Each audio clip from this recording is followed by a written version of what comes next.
Dan Gookin, City Councilman for Coeur d'Alene. I have a website, dangukin.com, and you can read my bio there. And I am a fiscal hawk, never voted for a property tax increase. I don't plan on ever voting because there's always money to cut, and I always look for spending cuts. My big issue is to preserve the character and charm of Coeur d'Alene and protect our older established neighborhoods, and that's my record on council. I also posted a video to my website, dangukin.com, yesterday, which you can actually see Coeur d'Alene City Council in action cutting regulations. These were restrictions that would have been placed on private property owners that we repealed. And I'm pretty proud of that. I think the council did a good thing there, and you can watch that video at dangukin.com. Thank you.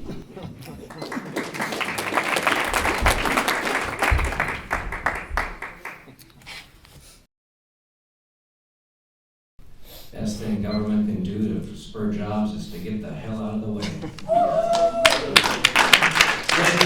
Red meat to the crowd. Urban renewal can also be used. I know it's tossed around, and the main reason that comes up is because we compete with other states for those big jobs, and they have tools like urban renewal. So the big companies are looking forward to that. It's probably not going to happen in Coeur d'Alene though, because we're pretty much built out. It's going to happen in Rathdrum. So, yeah, heads up.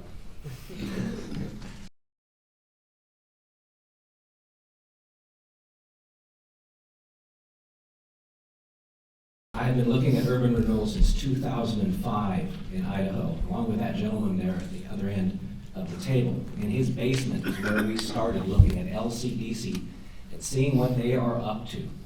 Urban renewal has been used elsewhere in Idaho to attract jobs. That's true. It can work. It worked that way in Post Falls. Works that way in Twin Falls. Okay. Here, it's money for developers. And yes, it does. Hell yes, it raises your taxes. It affects the levy rate. The levy rate is changed because that property, that growth in that urban renewal district does not go to any taxing entity, the city, NIC, the county, nowhere. One of the other people who was looking into urban renewal with us noticed that LCDC, our urban renewal agency, this is about 3 years ago, had collected over $80 million in public money, and of that, they had given away, no strings attached, $50 million. So yes, I oppose it when it's used that way.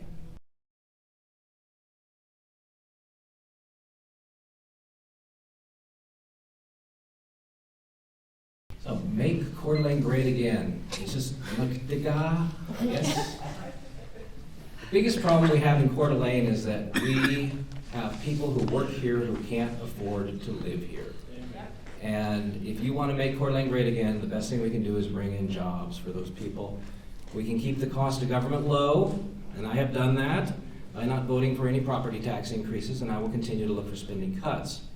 Another way we can bring in jobs here would be to reconfigure urban renewal from handing bags of money to developers to bringing in the jobs, which they've done elsewhere in Idaho. It does work. And that would be the way I would make Coeur d'Alene great.